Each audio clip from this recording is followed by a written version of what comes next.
Ta-da!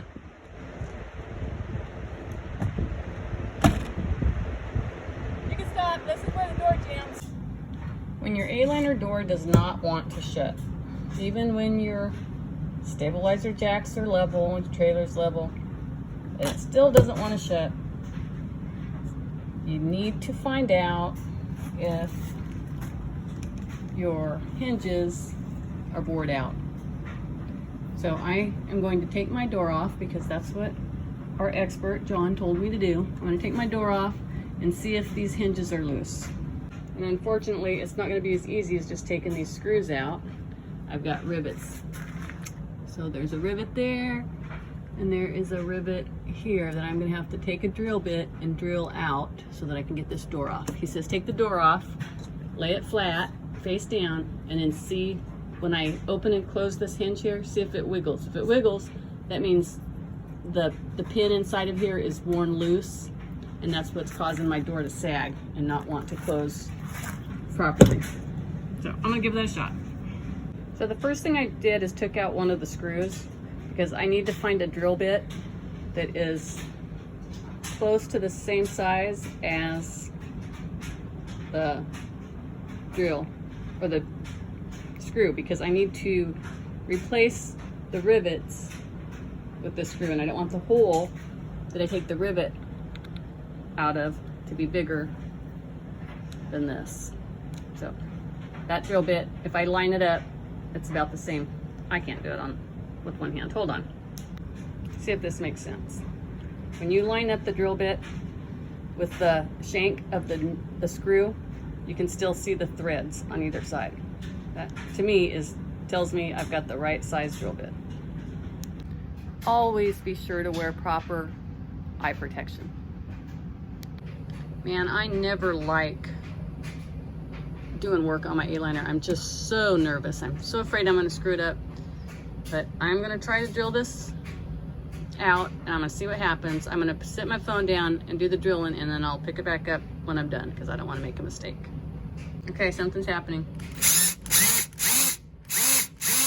think it's coming loose. Oh, it's coming loose, I think. All right, I'm gonna try to pull it out of there. Oh shit. No, I broke the head of it off.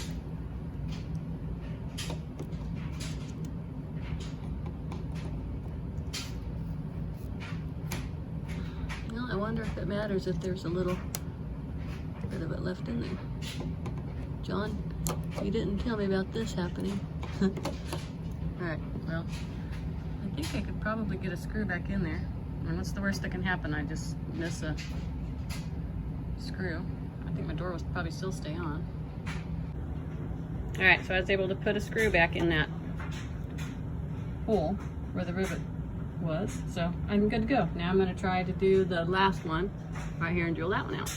Okay, same this one. I drilled it until I got it loose. I'm afraid to drill it too far in there because I don't want to drill a hole in the side of my A-liner. So I'm going to try to pry it out of there like I did the other one. Probably going to wish I would have drilled a little bit more.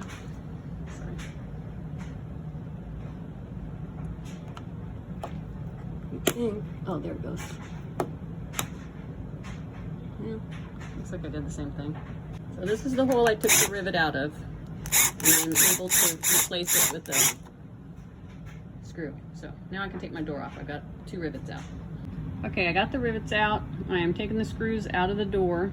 I'm detaching the door from the trailer, not the door from the hinge, if that makes sense.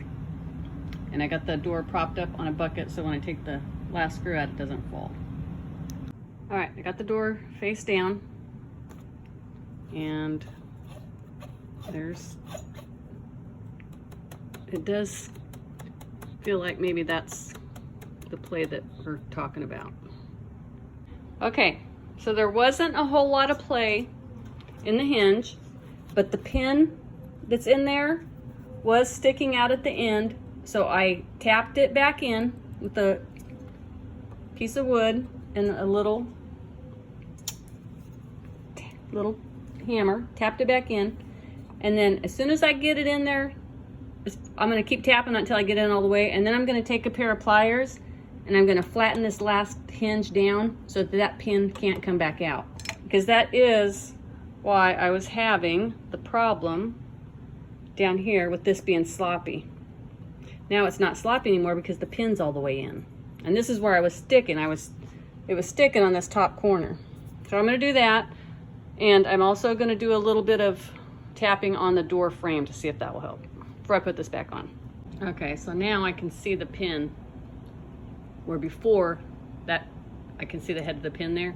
Before it was only halfway in, and that I believe is why this was separating and why it wouldn't close. All right, it's tapped in there and I think it's crimped. I hope that's gonna hold it. It should. Time to put the door back on. Okay, so I got my door back on. My hinge is in good shape. It is not, there's no sloppiness in it. I'm still missing a couple screws because I took out the rivets and I have to find some screws that match the same size. But that took care of that issue. I was still it was still clicking and hitting here. So when I talked to John, he suggested I take a piece of wood and a rubber mallet, take the piece of wood and just tap it, just like you're tenderizing meat. Tap, tap, tap. So I did that with the wood, just tap, tap, tap, tap, tap, tap, tap, tap. Up and down, tap, tap, tap, tap, tap, tap. Just did that for, I don't know, a couple minutes, and it made a difference. You can see now the door easily closes. So grateful. It closes without me even having to, normally I was having to hold the latch and then push, but now it's not sticking anymore. I am forever grateful.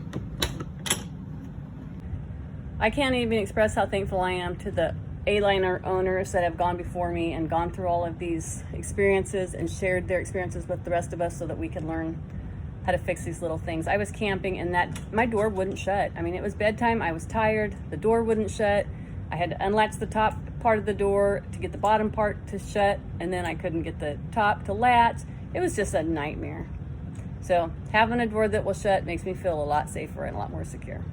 So I hope this video helps someone out there. I mean, as I was speaking to John, he said he had this exact same problem over the weekend with another Aliner, and that's what he did to fix it, and it worked for mine. So happy camping.